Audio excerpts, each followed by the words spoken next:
continuamos con la segunda parte de la jornada.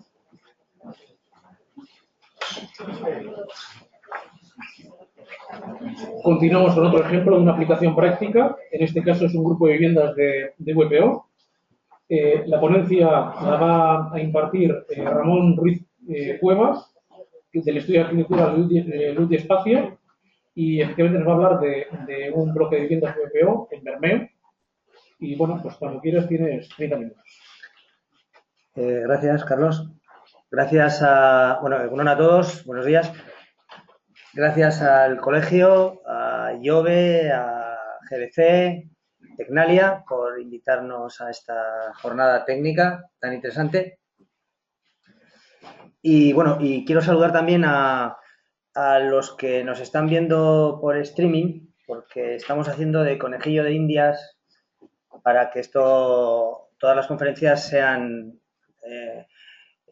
puedan transmitir por streaming y puedan alcanzar a verlas pues muchísima gente, ¿no?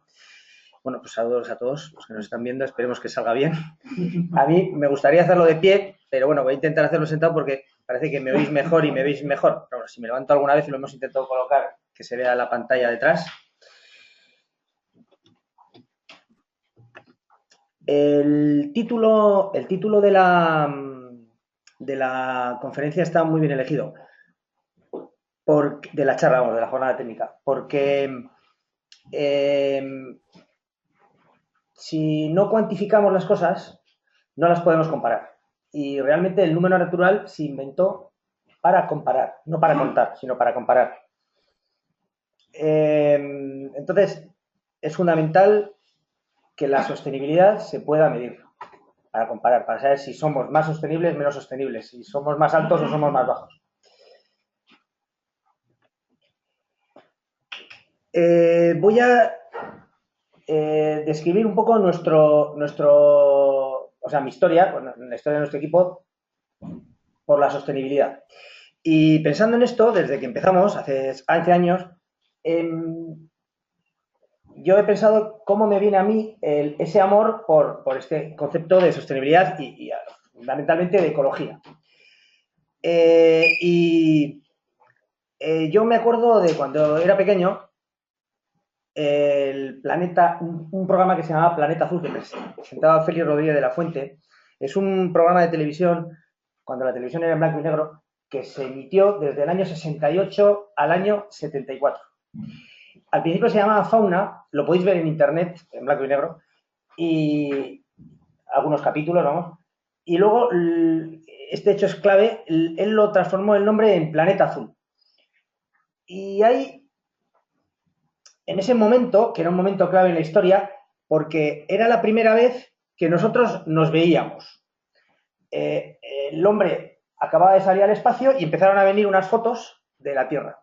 Y nos dimos cuenta que la Tierra era bellísima, que era mucho más bella que cualquier otro astro de los que nosotros lo veíamos. Y este hombre ya no hablaba de fauna como un animalito en África No, él hablaba, esto es cierto, de una maravillosa esfera que la veíamos en blanco y negro y a mí eso todavía lo recuerdo de por qué no lo puedo ver azul, no puedo ver ese azul que él lo describía.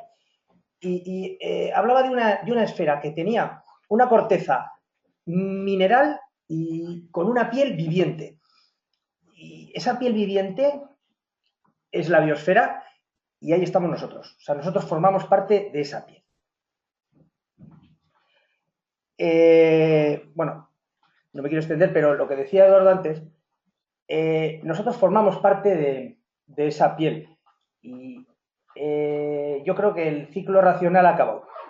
El ciclo racional filosófico de que el hombre dominaba la naturaleza y estaba en otro, eso se acabó. Ahora mismo el hombre, tenemos que ser conscientes que pertenecemos humildemente, que viene de humus, a ras de tierra, a esa naturaleza. Somos parte de ese maravilloso planeta azul que si le hacemos la puñeta nos va a dar una patada. Bien, bueno, luego nuestro trabajo profesional, bueno, el primer concurso bioclimático internacional que yo creo que ha habido en España ha sido en Granadilla, Tenerife, unas viviendas bioclimáticas que nosotros participamos con este proyecto, que bueno, obviamente no ganó, está ahí habéis lleno de chismes, pero lo hicimos con mucha ilusión, aprendimos mucho. Ganó César Ruiz Larrea con un proyecto precioso, yo creo que es uno de los más bonitos que ha hecho, que él me explicó que él estaba allí viviendo, porque estaba trabajando con Manrique, con César Manrique, el artista de Lanzarote, y él vio cómo sobrevivían las parras en las jerías. Sobrevivían de ese clima tan ventoso y tan seco, aprovechando, pues bueno, no me puedo extender, pero es un proyecto fantástico. Y él hizo la casa igual que Las Parras, y claro, ganó el concurso y la construyó y está muy bien. Luego hicimos otros concursos que no ganamos. Estas son las viviendas que presentamos para las bioclimáticas famosas de Victoria de Ibaiondo. Quedamos segundos. Luego también, pues, hemos hecho otros edificios que sí que hemos llegado a construir. El edificio bioclimático de las piscinas de Gamarra. Y luego ya llegamos al año 2001, que es cuando Visesa, la promotora pública, hace por primera vez un concurso de vivienda pública con un componente bioclimático. En el 2001. La idea surgía antes, estamos hablando pues casi de hace más de 15 años. Y bueno, es un proyecto que hemos realizado en equipo, los redactores soy yo con Adolfo Moro y los arquitectos colaboradores Íñigo Viló y Alfredo Benguá. Participamos en aquel momento en el... Y quiero empezar a explicar el proceso de proyecto desde el principio, desde el lugar, porque ha salido antes también en alguna otra charla, cuando estamos ecodiseñando, por llamarlo de esa forma, que es como debe ser siempre, ¿no? Dentro de la reflexión y del análisis, en ese ADN del análisis está ya el concepto sostenible. Esto es una cosa que ha sido siempre así. Porque si vemos esta diapositiva y vemos cómo está implantado Bermeo en una ladera norte, o sea, protegido del noroeste, y extendiéndose hacia el sur, pues cualquier persona con sentido común entiende que es una buena orientación. Pero no. A mí me resulta mucho más difícil explicarle la sostenibilidad y el concepto de abrigo a un edificio a un urbanita que a un baserritarra. A un baserritarra se lo explica si lo entiende a la primera. El urbanita no lo entiende. Es lógico que no lo entienda. Porque va a salir de aquí, va a ir a comer a una cafetería y va a tirar el 25% de la comida. Y la cafetería seguramente es de día y están las luces encendidas, y seguramente la cafetería tendrá la puerta abierta y una cortina de...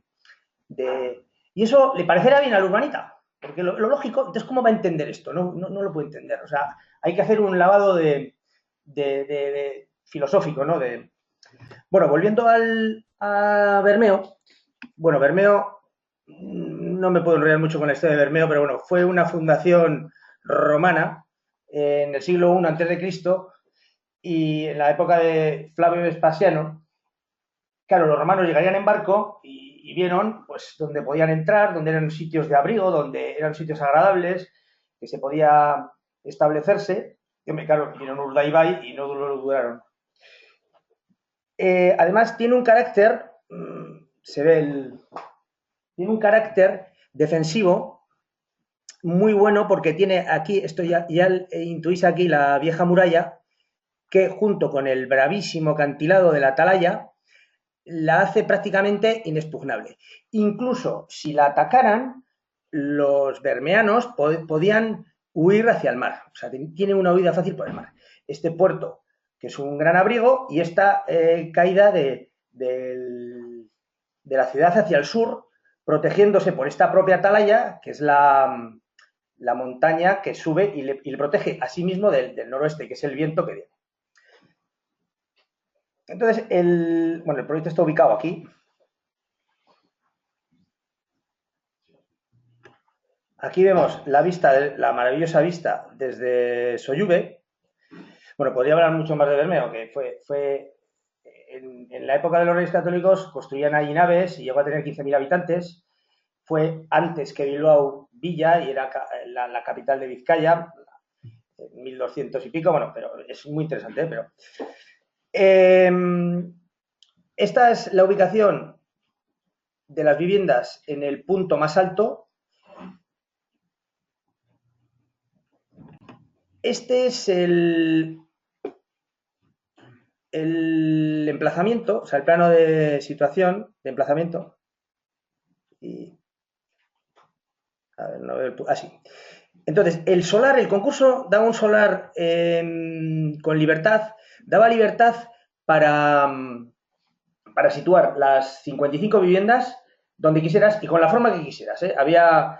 Hubo formas redondas, y nosotros optamos por, de forma muy sencilla, hacer unos volúmenes compactos que resolvieran y ataran estos dos tejidos urbanos que estaban inconexos. Era un sitio bastante inconexo, con una caída de 4 metros en este sentido. Entonces, los edificios trataban de hacer ese cosido urbanístico. Luego, por otro lado, había una persistencia, que es la Casa del Niño, que es un edificio de 1928 de Pedro Espizua. Es un arquitecto bermeano. Hay gente ilustres, arquitectos bermeanos, como Ana Sagasti, Pedro Espizua. Entonces, teníamos este problema del diálogo con este edificio, también con otra geometría,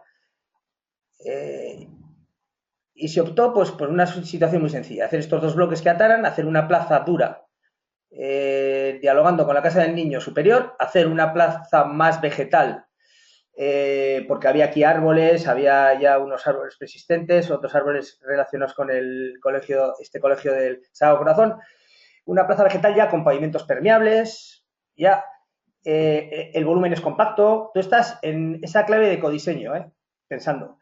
Las dos fachadas se van a diseñar de forma distinta. Si nos acercamos y hacemos un pequeño zoom, vemos esta plaza más dura dialogando con la Casa del Niño, este bloque que recoge esta geometría, y ¿eso me queda o llevo? Llevas y te queda. Ah, perdón. Perdón. Y luego este bloque que recoge esta geometría. Esta plaza sirve como de balcón sobre esta. Y luego, este es otro concepto importante, pues las fachadas se diseñan de forma totalmente distinta a la fachada sur, como no puede ser de otra forma, de la fachada norte. Esto también fue fácil, en Bermeo fue más fácil, porque el pueblo está bien orientado. Entonces, pues elegimos un poco esa orientación. Esto, bueno, lo mismo que hemos visto que en Bermeo y todos los baserritarras y los caseríos y las casas de pueblo están bien orientados o proponen estar bien orientados, esto no es nuevo. Hace miles de años que se hace así. Se ha cambiado en el siglo XX. Lo hemos cambiado, pero siempre ha sido así. Estas son dos imágenes del concurso donde había también una idea de que esos dos bloques enmarcaran el maravilloso paisaje el paisaje es maravilloso. En Bermeo, el ayuntamiento, que es la sala más noble de la ciudad, en el salón de plenos, lo que preside no es un escudo ni algo heráldico, rimbombante. Es un cuadro de Benito Berrueta. Es un gran pintor que aquí en el museo tenéis muy buenos cuadros de él. Pero es un cuadro de este paisaje, maravilloso. Y entonces ellos saben que su mejor valor y su mejor patrimonio en Bermeo, y si lo hacen bien al que más rentabilidad económica le sacarán en el futuro, es a ese paisaje, a ese entorno. Es lo que deben de cuidar. Bueno, por cierto, esta es la calle Benito Berrueta. Eso es casualidad. Esto es lo que se ve, ya hecho, no llegamos a ver Ízaro, pero bueno, la idea se cumple, se ve el peñón de Ogoño al fondo. Pasamos a hablar un poco de los materiales. Los materiales, teníamos un diálogo con la Casa del Niño, que era un edificio existente blanco. Entonces dijimos, bueno, pues como vamos a dialogar en esa plaza dura con la Casa del Niño, vamos a hacerlo blanco. Y luego siempre nos ha encantado el caserío Igartubeitia, y con este concepto bioclimático de la distinta forma de las fachadas, esta fachada toda de madera hacia el sur, al norte ya más protegido, ¿no? con la piedra. Bueno, pues eso nos sugirió también el empleo del material de madera. También está hecho de bosques con un trazado forestal de la explotación de la madera. Y este es el alzado sur de la propuesta. Hay un zócalo allí donde se alberga el garaje. Ahí se alberga también el garaje, la recogida de aguas pluviales que se utilizan para riego. Y bueno, esta anterior, esta es la plaza, que es con un pavimento permeable. Estos son los árboles que plantamos, ya están crecidos. Son plátanos, como los que hay al lado, plátanos de sombra, para que se fundan con el resto del paisaje urbano. Esta es la fachada norte, que es más cerrada, con otra geometría, con otro ritmo. Ya veis también el eje con el Sagrado Corazón, que hay un eje Sagrado Corazón, escaleras, que pasa por ese balcón y acaba en la palmera. Y, bueno, luego la palmera, ya no me da tiempo, pero se nos murió, pero era bellísima, la trajo en otra lo cuento. Entonces, bueno, pues este es el alzado norte más cerrado. Y luego, bueno, unas pinceladas bioclimáticas. Pues el concepto de captación solar pasiva por esas ventanas grandes que son más bajas, pues para que el sol entre. Todo el solado es cerámico y masivo para que capte el calor, el sol de invierno y se proteja del sol en las horas centrales del verano. Esto se consigue si tienes orientación sur, ¿eh? Si no, tendrías que utilizar otras estrategias. Este es el concepto de la inercia térmica, que en nuestro clima es muy importante, porque hay salto térmico entre el día y la noche y funciona tanto en verano como en invierno, sobre todo en Álava, que es todavía más radical. Estos días en Vitoria hay una diferencia de temperatura de más de 20 grados, de la mañana al mediodía. No sabes cómo ponerte la ropa. Bueno, este es el funcionamiento de la inercia, tanto como...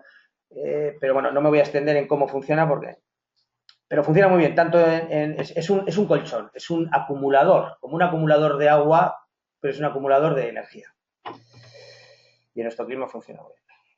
Este es el concepto de que todos los tabiques están puestos sobre esa cerámica que es continua en el edificio, en la vivienda.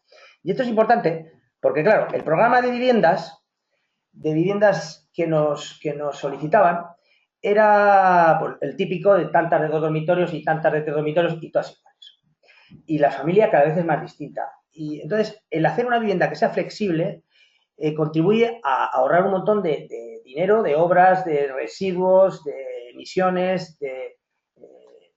Entonces, las viviendas deben de ser flexibles en este sentido. Yo creo que eso se valoró. La planta, no voy a entrar porque es una planta muy sencilla. Es una crujía de 12 metros con 2 viviendas por rellano, la zona de dormir en sitio. Es una planta muy común, no funciona bien, pero igual tiene más interés, bueno, esta flexibilidad, que estos son los estudios que hicimos de flexibilidad de la planta dentro del... Y bueno, y ahora ya vamos a entrar ya un poco en materia de sostenibilidad. La envolvente, siempre hay que estudiar la envolvente y las instalaciones. Entonces, nuestra envolvente en aquel momento, hace 15 años, ya tiene una transmitancia de 0,30, que ahora mismo el código técnico más restrictivo ahora, que acaba de salir, en el 13, tiene en esta zona C1 0,29. O sea, que casi estamos cumpliendo el código técnico actual y lo proyectamos hace 15 años. Bueno, las instalaciones, pues muy brevemente, tienen 2 calderas centrales de condensación de alta eficiencia y luego tiene un ACS con un aporte solar del 50% en unos paneles que no los hayáis visto porque están muy integrados en la cubierta. Fue de las primeras que obtuvieron esto, los expertos ahora de certificación que estéis aquí, os sonará a risa, ¿no? Pero bueno, pero éramos pioneros en aquel momento, ¿no? Y era cuando se empezaba todo a medir estas cosas. Y dentro de la certificación verde, Bueno, pues en la página del GBC ahí están las viviendas. También me parece que es de las primeras que se certificaron verde, porque estas estuvieron seleccionadas para el Sustainable Building de Melbourne. Eran las únicas que estaban de Euskadi en el pabellón español, en Melbourne. Y se certificaron con un sistema similar al de ahora, porque me han dicho que también es un poco diferente. Voy a destacar como 5 áreas, que son las 5 áreas, cada área temática, bueno, humildemente lo voy a explicar como pueda, porque Dolores y tal serán expertas en esto. Pues hay 5 áreas temáticas con unos indicadores, y entonces la certificación lo que hace es, cogiendo datos, la herramienta verde, cogiendo datos de la simulación y cogiendo datos del impacto de los materiales, pues hace una cuantificación, y en función de esa cuantificación, que normalmente es en kilogramos de CO2 equivalente, metro cuadrado año, evalúa el edificio con una serie de puntuaciones. Y bueno, de los 5 puntos que más peso tienen en Bermeo, bueno, igual me puedo extender en este un poco para pues, lo que trata la charla. Cambio climático. Cambio climático es el mayor problema que tiene la Tierra ahora mismo, el cambio climático. Es el efecto invernadero, es lo que tenemos que atajar a toda costa. Entonces, aquí tenemos, bueno, ahí arriba lo veis, el indicador es kilogramos de CO2 equivalente, el peso en este caso es mucho, pues es el 27%, el edificio de referencia, normalmente esta herramienta, pues como tantas otras, coge un edificio de referencia para comparar, porque si no comparamos no podemos mejorar. El edificio de referencia pues emitiría 43,3, el edificio objeto, que en este caso es Bermeo, pues 21,75, el impacto evitado es 21,55, el otro es el tanto por ciento aquí, el tanto por ciento pasado es estos dos datos a tanto por ciento, y el impacto evitado relativo, bueno, esto es un concepto ya más subjetivo de la herramienta que lo pasa a ese tanto por ciento con el cual mide las hojas. Que hemos visto antes que, bueno, pues primero daba entre 1 y 2,5, dado 2 y pico, y eran 2 hojas lo que obtuvo. Y bueno, pues esto es. Luego hay emisión, productos fotooxidantes, que estos son los gases, el ozono, que hace una boina en las ciudades, que esto es gravísimo, porque esa boina en las ciudades está demostrado que aumenta los casos de cáncer. O sea, es vivir en esas ciudades con esa boina y tal, pues al final vives menos y vives peor. El agotamiento de la energía, bueno, obvio, el agotamiento de las aguas que hemos hablado, ¿no? En este caso, pues en Bermeo pues, se reutilizaba el agua de lluvia para riego y había pavimentos permeables en la urbanización. Luego, bueno, la salud y bienestar es un tema muy importante, porque, bueno, ya veis que cuando hablamos de esto, pues es cuando nos llega realmente al corazón. Que estos edificios sean más sanos, sean más saludables, sean más confortables. Entonces, todo esto se valora mucho. También se valoran aquí cuestiones como confort acústico, confort térmico, confort visual a nivel lumínico. Esas cuestiones, en el sitio donde pasamos más horas, que han dicho antes que 70, pero un urbanita igual pasa 90% de su tiempo en su casa, la mayor parte además durmiendo, un tercio de ese tiempo durmiendo, pues ese confort es muy importante para vivir más años y vivir más sanos. Estos son los resultados que saldrían 2 hojas. Y así acabamos con Bermeo. Quería hablar un poco de los trabajos actuales que estamos haciendo, que hemos construido, vamos, últimamente. Esto es una casa Passy House en Vitoria que se está ahora certificando. Está a punto de ser certificada ya Passy House. Esta es la fachada norte y esta es la fachada sur. Esta es una vivienda pues de un estándar más alto económicamente, pero los conceptos son los mismos. Antes hemos visto VPO, ahora estamos viendo un estándar más alto. Vemos otra también de estándar muy alto al lado y podemos decir, nos gusta más una, nos gusta más otra. Pero si hacemos una termografía de la misma, vemos que la otra es un desastre. O sea, pierde por todos lados. Pierde por el puente del alero, pierde por todos los puentes térmicos de la estructura de hormigón. Así se construye desde hace... Seguimos construyendo. Pierde por todas las infiltraciones de las ventanas. Terrible. Bueno, donde está aislada, casi tiene una termitancia parecida a la que nosotros tenemos en nuestras ventanas, en algunas zonas de nuestras ventanas. Claro, son unas ventanas con vidrio triple, con gas argón, con una U siempre menor que 1. Bueno, entonces, esta casa es... Ahora paso a la mítica foto del Instituto Alemán. Si nosotros vemos el termo y la cafetera italiana, esto lo conocéis, la Melita, la cafetera Melita, pues el café está caliente, pero este necesita mucha energía, porque la tiramos en emisiones, en provocar el efecto invernadero y el calentamiento global, y esta no emite. Está el café caliente, pero sin gastar un duro. Entonces, esta es una casa termo. Tengo que hacer edificios termo. Pues claro, el termo es muy estanco, porque las infiltraciones pueden suponer un 20% de las pérdidas. Entonces, para que el edificio sea estanco y sea sano, necesita una ventilación con recuperador de calor, para que sea eficiente. Y eso es fundamental. Entonces, son estas casas mucho más sanas, porque estamos ese 25% del tiempo que estamos en casa, en una habitación, con el doble de cantidad de CO2, que tenemos que abrir por la mañana porque huele a pesta, porque está el aire cargado y necesitamos respirar. En cambio, en estas casas estás respirando un aire totalmente renovado. Además, con filtros, puedes poner filtros antipolen, no entra el polvo. Y yo creo que viviendo muchos años en estas casas, vives más años, vives más sano.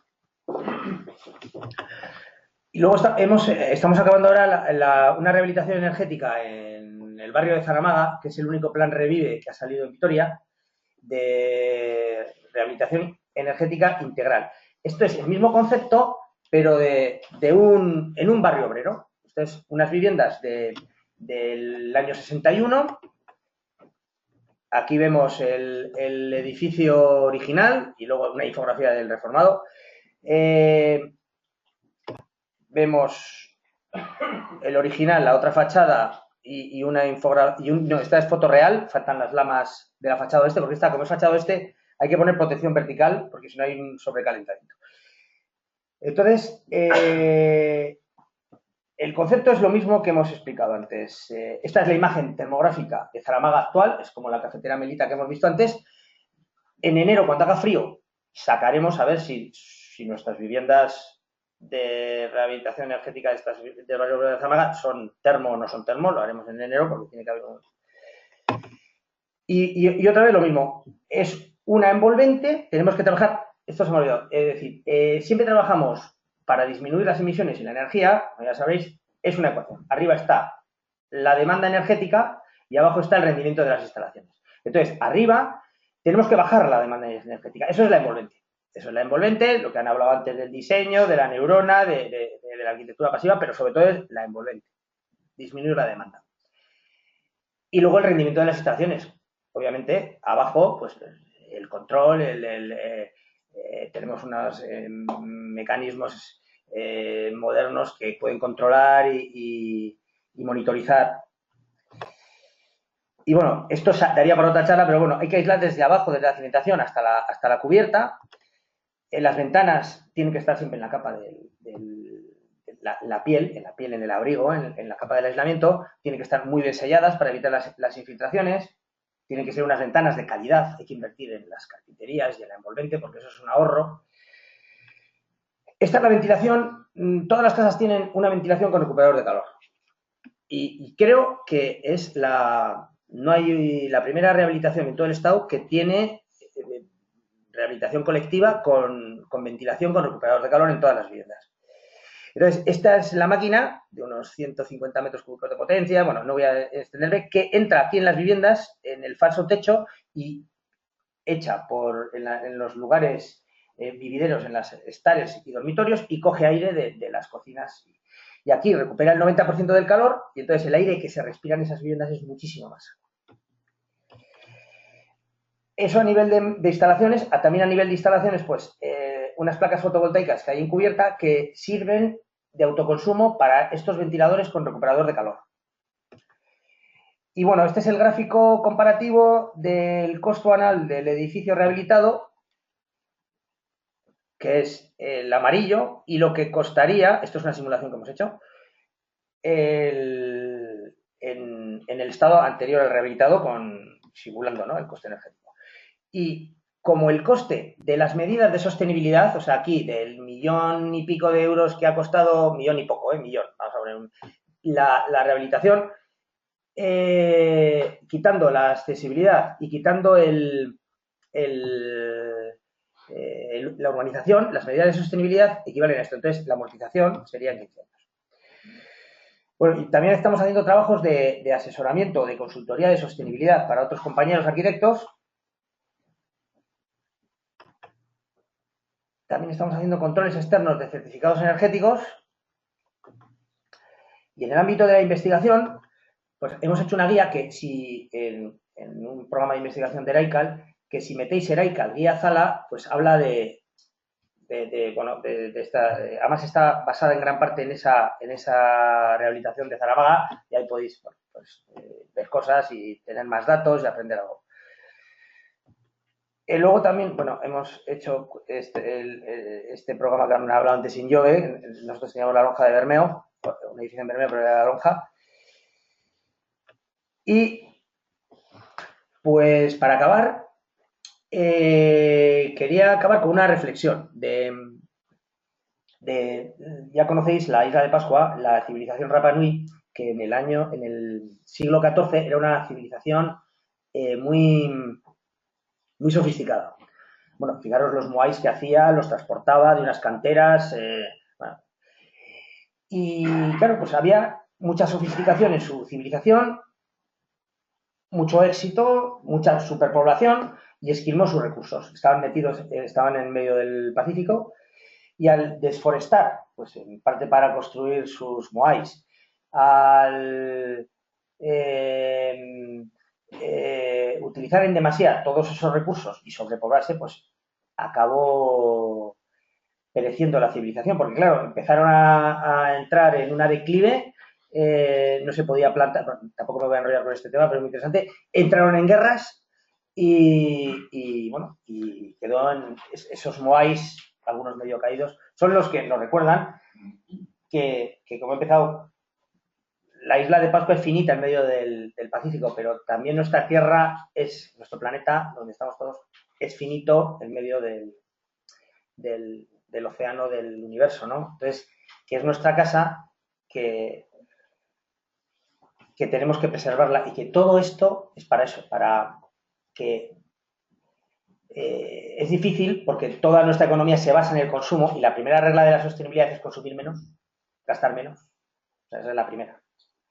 Entonces va en contra de todo lo... Pero es que no hay otro camino. No hay otro camino si queremos seguir formando parte de este planeta, y que nuestros nietos y los nietos de nuestros nietos pues puedan disfrutar, ¿no?, de ese maravilloso paisaje que tenemos aquí, por ejemplo. Bueno, pues muchas gracias, eskerrik asko.